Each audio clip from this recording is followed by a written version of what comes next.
오늘 말씀은 누가복음 15장 1절로 7절 말씀, 죄인 한 사람이라는 제목으로 말씀을 전하겠습니다. 읽겠습니다. 모든 세리와 죄인들이 말씀을 들으러 가까이 나오니 바리새인과 서기관들이 수군거려 이르되 이 사람이 죄인을 영접하고 음식을 같이 먹는다 하더라. 예수께서 그들에게 비유로 이르시되 너희 중에 어떤 사람이 양 100마리가 있는데 그 중에 하나를 잃으면 99마리를 들여두고 그 잃은 것을 찾아내기까지 찾아다니지 아니하겠느냐. 또 찾아낸즉 즐거워 어깨에 메고 집에 와서 그 벗과 이웃을 불러 모으고 말하되 나와 함께 즐기자. 나의 잃은 양을 찾아내었노라 하리라. 내가 너희에게 이르노니 이와 같이 죄인 한 사람이 회개하면 하늘에서는 회개할 것 없는 의인 99으로 말미암아 기뻐하는 것보다 더하리라. 아멘. 이 말씀은 여러분들이 정말 많이 들으시는 말씀이죠. 그렇습니다. 저도 이 설교를 많이 들었어요. 오늘 제가 또 이 말씀을 하게 됐습니다. 자, 그러면 이 모든 말씀, 이 모든 성경 말씀은 언약으로 되어 있다고 말씀을 드렸어요. 언약. 그 언약이라는 것은 하나님께서 일방적으로 해주겠다. 내가 해줄 거야. 그러한 하나님의 약속이고 하나님의 은혜와 사랑이 담겨 있는 것입니다. 그래서 오늘 여기 말씀에도 이제 나오듯이 이 말씀하시는 모든 부분에 있어서 하나님께서는 내가 해줄 것이다. 이런 말씀을 하고 있는 것입니다. 누가복음 14장 34절 바로 위에 절에 소금이 좋은 것이나 소금도 만일 그 맛을 잃으면 무엇으로 짜게 하리요. 땅에도 거름에도 쓸데없어 내버리느니라. 들을 귀가 있는 자는 들을지어다 하시니라. 이렇게 말씀하죠. 자, 소금 언약이라는 말씀 많이 들어보셨죠? 하나님의 언약을 말씀하고 있어요. 소금이 소금되게 하는 것은 짠맛을 내는 것이죠. 짠맛. 이와 같이 하나님의 언약 안에서 예수 그리스도를 발견하지 못하고 잃어버렸다는 것은 짠 맛을 잃은 소금과 같다. 그 말입니다. 그러면 어때요? 이 거름에도 쓸데없고 그냥 땅에도 쓸데없고 다 그냥 갖다 버린다는 겁니다. 그러나 하나님은 뭐라고 그러셨어요? 언약을 이렇게 하셨어요. 예레미야 31장 31절로 제가 읽을게요. 여호와의 말씀이니라. 보라, 날이 이르리니 내가 이스라엘 집과 유다 집에 새 언약을 맺으리라. 띄고요. 33절에 곧 내가 나의 법을 그들의 속에 두며 그들의 마음에 기록하여 나는 그들의 하나님이 되고 그들은 내 백성이 될 것이다. 여호와의 말씀이니라. 이렇게 되어 있습니다.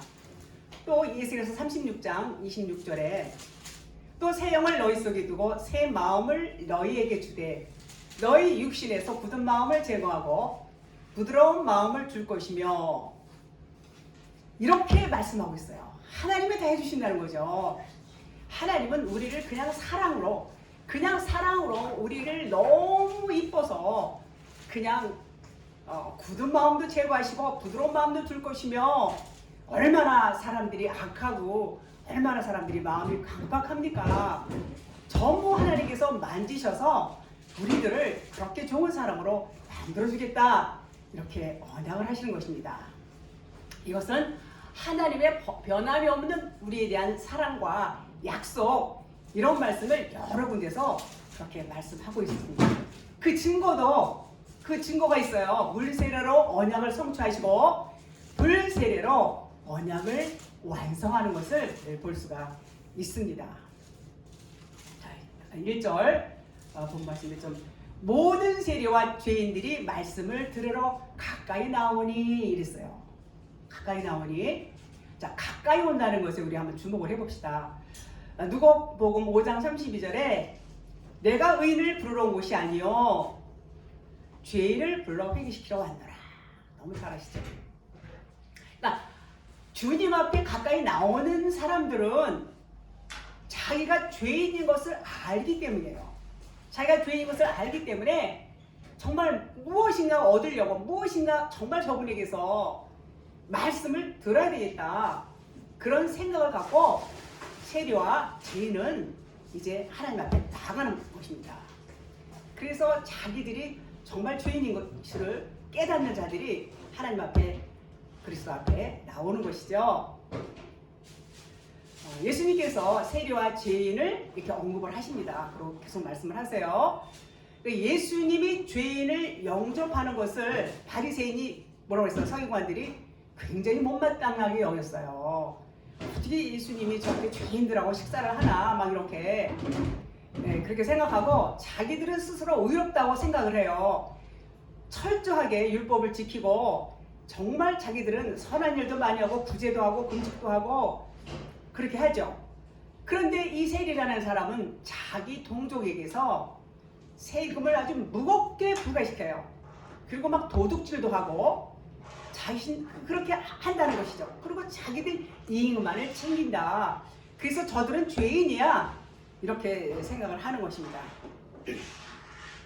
예수님도 이렇게 서기관과 바리새인들이 하나님을 맡았잖아요. 이 사람들이 뭘 맡았어요? 뭐 제사장, 뭐 바리새인 등 이런 이 사람들 그들은 하나님의 말씀을 맡은 자인데 자신들도 역시 어떻게 해요? 자신들도 도둑질해요.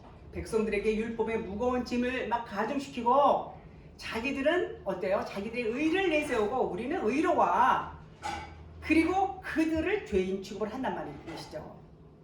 말라기서 3장 8절에 사람이 어찌하여 하나님의 것을 도둑질하겠느냐 그러나 너희는 나의 것을 도둑질하고도 말하기를 우리가 어떻게 주의 것을 도둑질하였나이까 하는도다. 이는 곧 11조와 봉헌물이다. 이런 말씀이 있어요.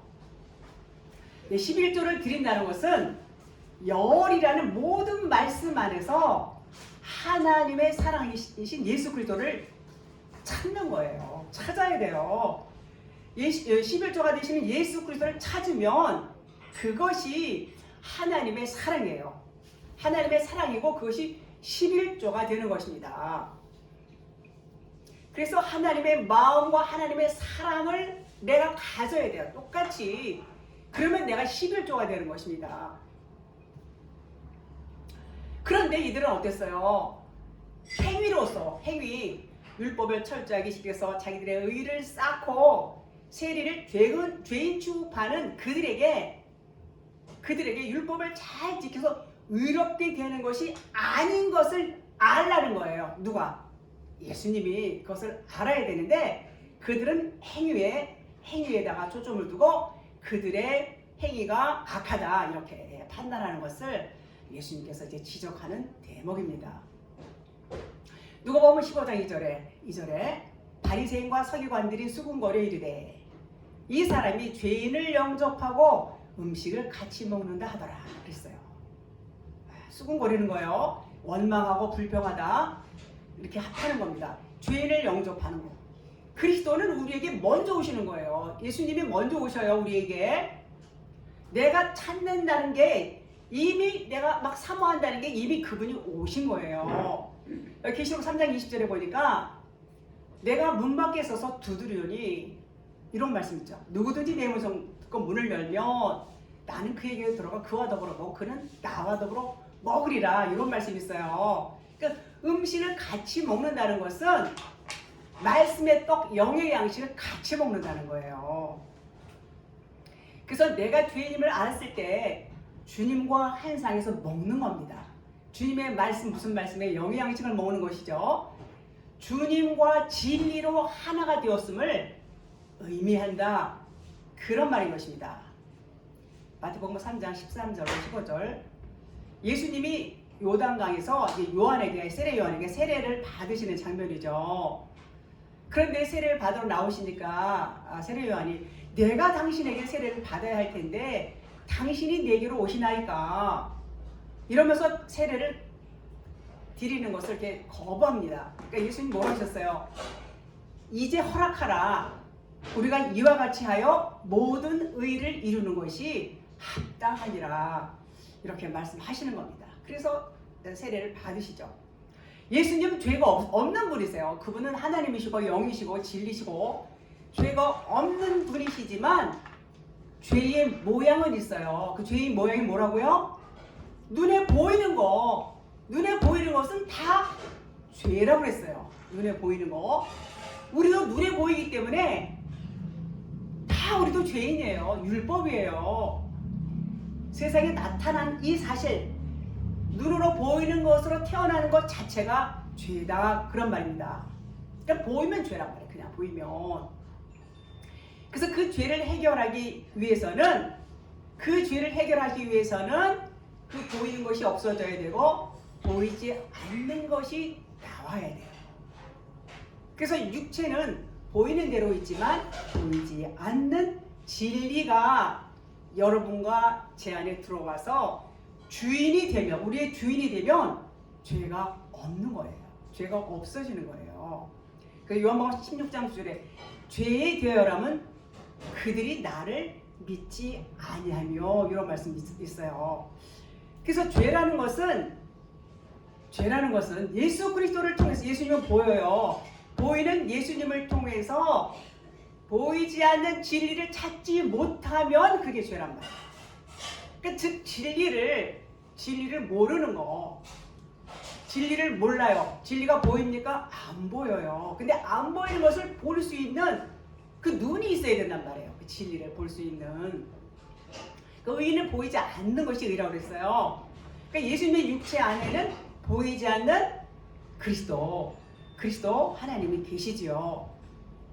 그래서 세례를 받는다는 것은 죄를 없애기 위해서 이제 세례를 받으시는 거예요. 눈에 보이는 예수님을 이제 지워버리는 거예요. 지워버리는 거. 그러니까 물속에 들어갈 때는 죽으시는 거예요. 오실 때 어땠어요? 성령이 비둘기같이 임하게 되는 거예요. 저는 내 사랑하는 아들이요 내 기뻐하는 아들이라. 하늘에서 소리가 들렸죠. 그래서 물 세례를 받았다는 것은 예수님이 죽으심으로 회개하시는 거다. 예수님의 회개다. 이렇게 말할 수 있습니다. 그래서 물 세례는 물에 빠져서 죽는 것이고, 또 이제 불세례가 있어요. 불세례는 죽음을 의미하는 것이 아니에요. 그럼 뭐냐? 말씀이 바꿔지는 거예요. 어떻게 바꿔져요? 율법의 말씀에서 진리의 말씀으로 바꿔지는 거란 말이에요. 그러니까 율법 안에 다 있어요, 우리가. 그래서 이제는 진리로 바꿔져야 돼요. 어떻게? 불세례를 받게 되면 진리로 이제 바꿔지는 겁니다. 이것은 곧 예수님 십자가 사건이에요. 예수님이 십자가에서 죽으시고 난 다음에 어떻게 됐어요? 성령이 오시잖아요. 그래서 이 십자가는 우리 모두가 율법 아래에 매어 있다가 진리로 거듭나는 과정이에요. 그래서 여러분과 제가 반드시 거쳐야 하는 이 불세례 십자가 사건을 우리는 경험해야 합니다. 그것은 곧 예수님 십자가에 죽으신 것처럼 저와 여러분도 죽어야 되는 거예요. 죽어야 되는 거예요. 우리는 끊임없이 그 죽음과는 우리는 뗄 수가 없는 그런 관계인 것입니다. 자, 세리와 죄인들이 함께 먹고 마신다는 것은 주님과 진리로 하나가 되었다. 그 말인 거예요. 세리와 죄인들은 이미 그들이 하나님과 하나가 된 거예요. 이것이 천국 잔치고, 또 4절부터 예수님이 이제 비유로 말씀을 하십니다. 너희 중에 어떤 사람이 양 100마리가 있는데 그 중에 하나를 잃으면 99마리를 들여두고 그 잃은 곳을 내기까지 찾아다니지 아니하겠느냐. 이렇게 말씀하죠. 자, 그러면 진리 하나와 100은 어때요? 100은 똑같다는 의미예요. 똑같다는 의미. 99마리에서 99마리에서 한 마리를 찾으면 몇 마리가 돼요? 100마리. 채워지는 거예요. 채워지는 거였죠. 여기서 들에 두고, 들은 뭐냐면 광야를 의미해요. 광야의 삶이 바로 들을 의미하고 있는데, 이른 양 진리 하나를 찾는 기간이에요. 광야에서 얼마 우리 살았어요? 이 이스라엘 백성들? 40년. 그러니까 진리 하나 찾는 게 시간이 걸린다? 안 걸린다? 시간이 그렇게 많이 걸린다는 거예요. 지금 많은 사람들이요, 정말 영적으로 이 맹인된 사람들, 귀머거리 된 사람들이 얼마나 많은지 몰라요. 이 기간이 40년이 걸린다고 성경에 나와 있어요. 그래도 찾으면 수지 맞는 거죠. 찾으면 진리 하나 찾으면 생명이 되는 거예요.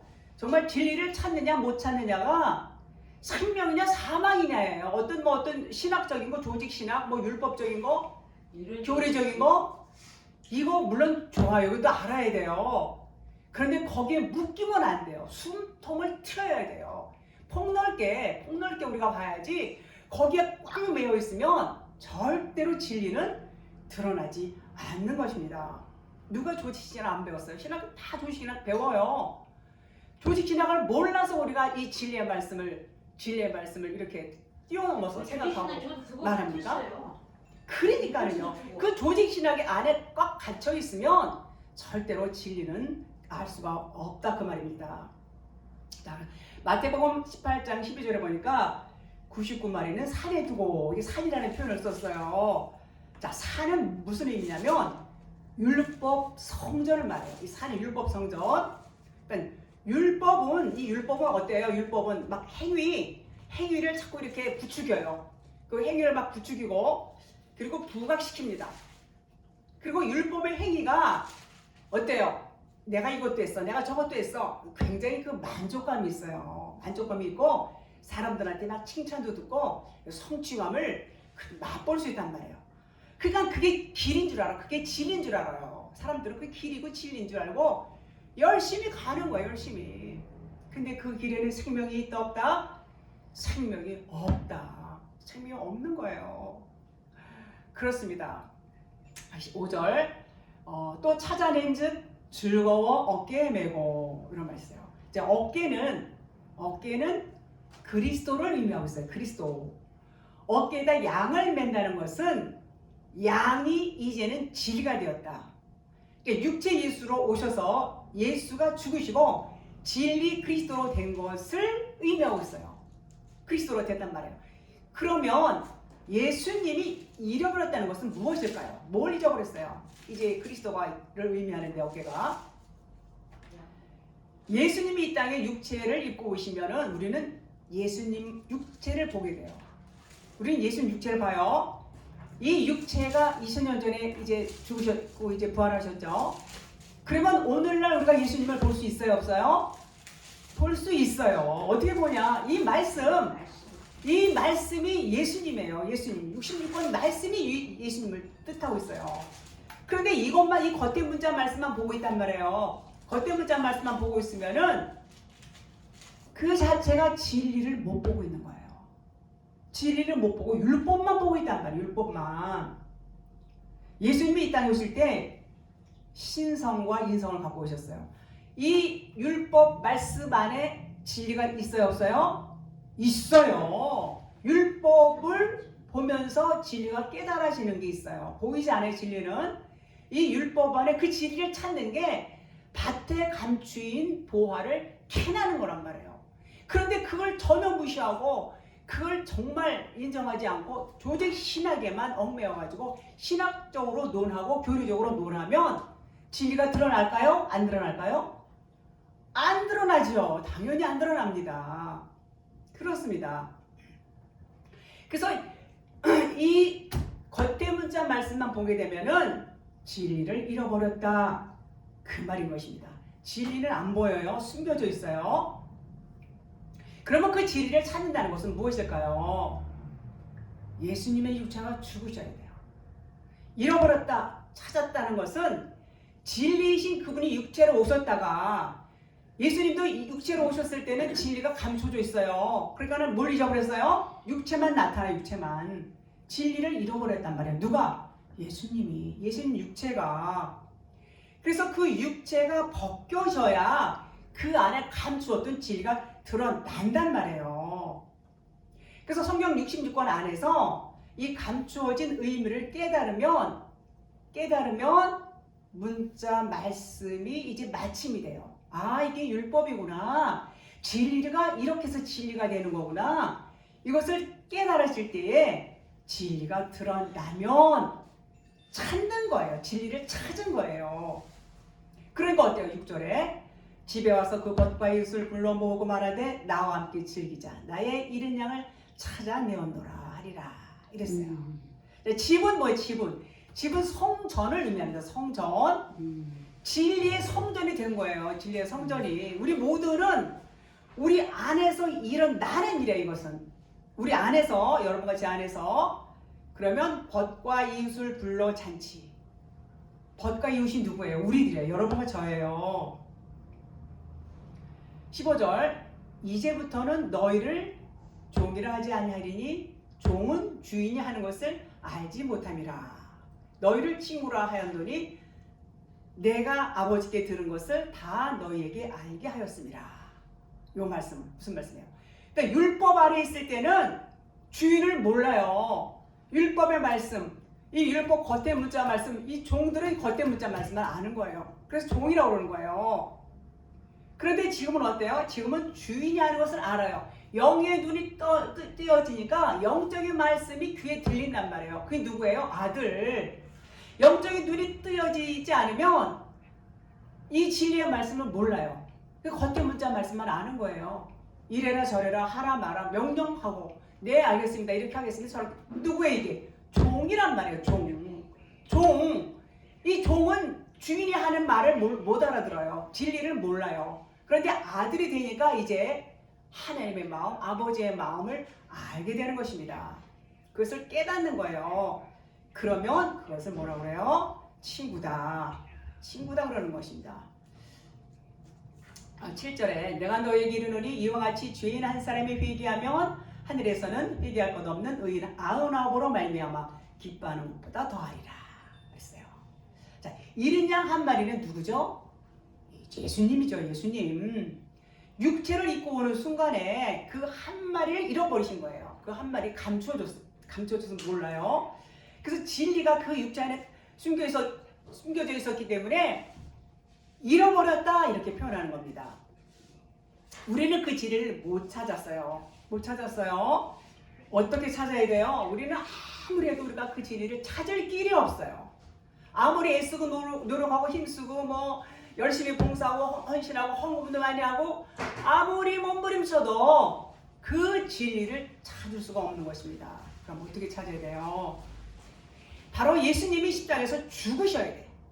죽으시고 부활하셔서 그 그리스도의 영이, 하나님의 영이 내 안에 와야지 깨달아요. 내 안에 오지 않으면 우리는 깨달을 수 있는 방법이 없습니다. 그러니까 그것도 하나님이 깨닫게 해주시는 거예요. 하나님이 찾아주시는 겁니다. 그게 찾은 거예요. 그게. 그러면 그 죄인 한 사람이 주님이시죠. 주님. 그 죄인 한 사람이 주님이에요. 성령으로 오시면, 주님이 성령으로 오시며 십자가에 죽으시고 부활하시면 그것이 주님이 회개하신 거다. 그 말인 것입니다. 우리가 회개한 게 아니에요. 주님이 회개하신 거예요. 마태복음 4장 17절에 예수님이 그렇게 말씀하셨어요. 회개하라. 천국이 가까이 왔다. 우리 보고 이제 회개하라고 그러신단 말이에요. 그러면 어떻게 하는 것이 회개일까요? 어떻게? 주님이 먼저 회개하셨어요. 십자가에 죽으시고 부활하셔서 영을 우리에게 주셨죠. 자, 우리 안에 들어오셨어요. 성령으로. 먼저 예수님이 죽으셨어요. 회개하시고 이제 부활하시고 그 영을 우리에게 주셨어요. 그 진리의 영이 우리 안에 들어온 것이 연합이 되고 그것이 곧 회개다. 그런 말입니다. 그럼 누가 회개한 거예요? 예수님이 성령님이 우리 안에 오신 것이 그 자체가 회개예요. 그러니까 같이 먹고 즐거워하는 것입니다. 자, 가까이 나온지라 이거 그렇죠? 그러면 가까이 나간다는 것은 내가 죄인이야. 내가 정말 저분만이 의로우신 분이야. 이것을 깨달은 자가 말씀을 듣기 위해서 진리에 이끌려서 오는 것입니다. 그 자체도 결국은 회개죠. 그러니까 회개도 우리가 하는 것이 아니죠. 주님이 해 주신다. 그 말입니다. 그 죄인 한 사람이 회개하면 이랬어요. 그 죄인 한 사람은 바로 예수님. 예수님이 왜 죄인이에요? 말씀드렸듯이 눈에 보이게 오셨어요. 눈에 보이게 오셨어. 예수님이 육체를 입고 이 땅에 오시는 순간 불의한 자가 되는 거예요. 불의한 자. 의인은 안 보이는 것이 의라고 그랬어요. 그래서 한 사람 예수 그리스도 그분이 죄인이 되어서 그 죄를 회개한 것입니다. 그 회개한 것이 십자가의 죽으심이고 물세례 불세례다 그 말입니다. 로마서 5장 12절에 그러므로 한 사람으로 말미암아 죄가 세상에 들어오고 죄로 말미암아 사망이 들어왔나니 이와 같이 모든 사람이 죄를 범하였으므로 사망이 모든 사람에게 이르렀느니라. 잘 아시죠? 자, 그렇습니다. 여기서 한 사람으로서 한 사람은 저는 그 전에 이 한 사람으로 말미암아 세상에 죄가 들어왔다 했을 때 아담인 줄 알았어요. 첫사람 아담. 많은 사람들이 지금도 그렇게 알고 있습니다. 왜냐하면 신학적으로 그렇게 만들어놨어요. 그래서 그 한 사람은 아담이 아니라 그 한 사람도 역시 예수 그리스도시다 그 말입니다. 로마서 13절 5장 13절에 죄가 율법이 있기 전에도 세상에 있었으나 율법이 없었을 때에는 죄를 죄로 여기지 아니하였느니라. 그렇습니다. 그러니까 율법이 오기 전에도 죄가 있었어요. 언제든지 죄는 있었어요. 그런데 죄를 죄로 여기지가 않았어요. 기준이 없었기 때문에. 그래서 죄를 여기지 않았고 그 율법은 뭐냐? 율법은 한 사람 예수를 의미하고 있어요. 예수. 다 죄인인데 우리는 눈에 보이면 다 죄인이에요. 그러니까 율법이 없을 때는 죄를 모르는 거예요. 죄를 죄로 여기지 않았단 말이죠. 그러니까 죄가 드러나야 죄인 줄 아는데 죄를 뭔가 이렇게 말할 근거가 없어요. 그러니까는 뭘 근거가 있어야 돼요. 그러니까 로마서 6장 23절에 죄의 쌍성 사망이라고 했어요. 그러면 사망에 이게 죄가 드러나야 사망이 이른단 말이에요. 이게 율법이거든요. 이 율법을 통해서 죄가 이제 드러나게 되는 것입니다. 사망이 일어나야 주님은 우리를 살릴 수가 있습니다. 그래서 율법을 반드시 주셔야 돼요. 그래서 율법만 가지고도 우리는 죄를 못 깨달아요. 왜 못 깨닫느냐? 죄를 깨달으려면 어떻게 해야 돼요? 성령님이 오셔야 돼요. 왜 성령님이 오셔야 될까요? 우리 바울을 한번 봅시다. 바울 로마서 7장 9절에 전에 율법을 깨닫지 못했을 때는 내가 살았더니 계명이 이름에 죄는 살아나고 나는 죽었도다. 이렇게 말하고 있어요. 바울은 어떤 사람이죠? 율법주의자. 나면서부터 율법을 배우고 자랐어요. 율법을 그렇게 평생 율법을 정말 꿰뚫고 거의 다 아마 외우지 않았나 싶어요. 그렇게 알았지만 율법을 몰랐단 말이에요. 율법의 의미를 모르는 거예요. 율법의 의미가 뭔지 몰랐어요. 그냥 여기 써있는 대로 행하고 알고 가리키고 지키고 그러면 그게 의롭게 되는 줄 알았단 말이에요. 율법의 의미는 진리를 찾아야 되는데 진리를 몰랐다는 겁니다. 그렇게 율법에 빠꾸만 바울 그도 성령이 오시기 전까지는 율법을 몰랐다 그 말입니다. 그러니까 계명의 이름에 계명이 뭐예요? 성령 사랑 그 사랑의 법 생명의 성령의 법 그게 바울에게 오니까 율법이 죄구나. 율법의 법이 죄구나. 이걸 깨달은 거예요. 그러니까 죄가 살아나고 나는 죽었다고 하는 거예요. 계명 이름에 율법을 깨닫지 못했을 때는 내가 살았더니 계명 이름에 나는 죄는 살아나고 나는 죽었다. 깨닫는 거예요. 어떻게 성령님이 깨닫게 해주지 않으면 깨달을 수 있는 방법이 없어요. 그래서 진리를 깨닫고 나니까 죄가 뭔지 깨달아지는 겁니다.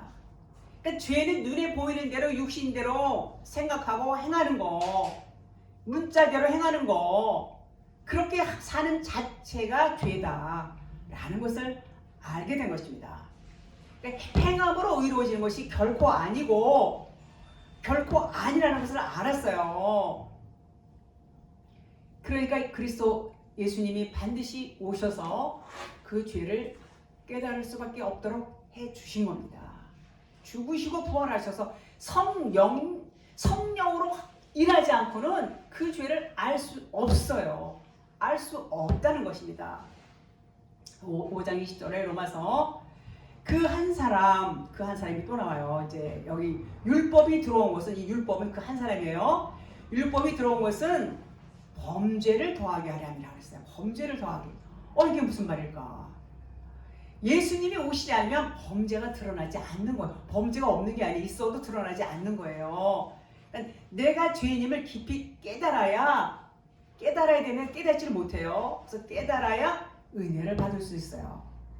의를, 예수님 뭐라 했어요? 내가 누가복음 5장 32절 의를 부르러 온 것이 아니라 죄인을 불러 회개시키러 왔노라고 했어요. 내가 출구 죄인입니다. 를 깨달아야 의를 사모할 수가 있어요. 내가 죄인인 걸 모르면 병자가 필요 없어요.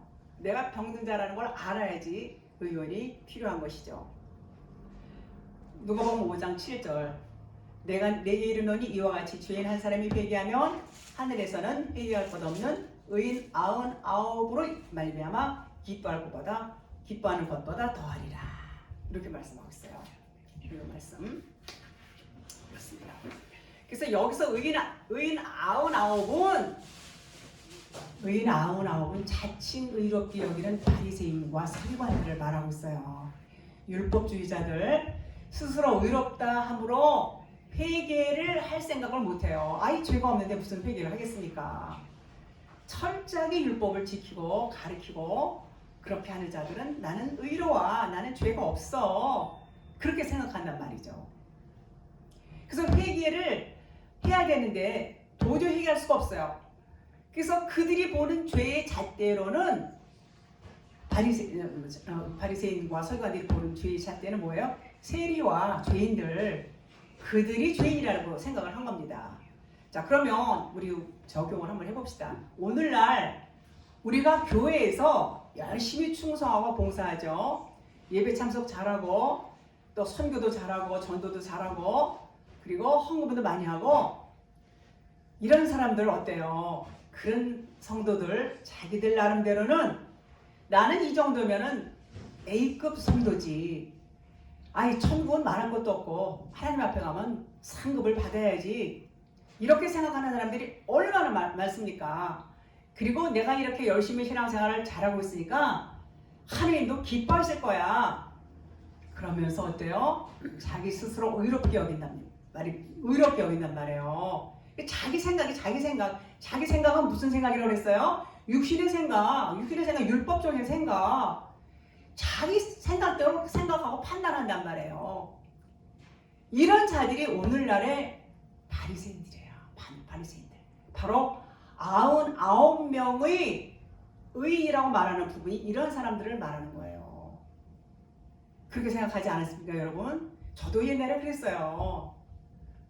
그래서 이런 자들이 정말 어떻게 돼요? 우리 모두는 행위로는 하나님 앞에 감히 설 수 없는 자들이에요. 의인은 없나니 하나도 없다고 그랬죠. 오늘날 현대 교인들이 이런 바리새인 같은 그런 사람들인 것입니다. 그래서 이런 사람들은 어떤 사람이에요? 한 마리 양을 잃어버린 자들. 이런 사람들이 양을 찾아요. 양을.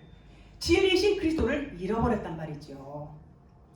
이처럼 율법으로 할 수 있는 모든 의가 99마리의 양을 의미해요. 지금 있는 양, 의롭다고 여기는 자들, 그렇습니다. 그래서 우리는 여기서 한 마리의 양을 찾아야 하는 이유가 있어요. 반드시 찾아야 돼요. 99는 하나가 모자라요. 100이 완성되기 위해서 그 한 마리 잃은 양을 우리는 꼭 찾아야 돼. 꼭 찾아야 돼요. 그래서 예수 그리스도가 오셔야 되는 거예요. 예수 그리스도가 진리이신 그분이 성령으로 우리 안에 와야 100이 완성이 된다. 그 말입니다. 자, 그러면 우리는 어떻게 회개를 소유해야 할까요? 예수님은 죄인으로 오셔서 세례 요한에게 물세례 받으시고 십자가의 중심으로 불세례를 받으셨어요. 그것이 이제 예수님의 회개라고 말씀드렸어요. 우리는 스스로 회개할 수 없어요. 주님의 회개를 내가 받아들이는 거야. 내가 받아들이고 내가 받아들인다는 것은 나도 죽는다는 거예요. 예수님이 십자가에 죽으신 것 나도 죽어. 나도 죽어서 성령의 인침을 받으면 나도 회개한 것이 되고 그것을 회개로 주님이 받으시는 것입니다. 그렇습니다. 그래서 죄인 한 사람은 바로 하나님의 아들이신 그분 예수 그리스도를 말씀한다. 그 말인 것입니다.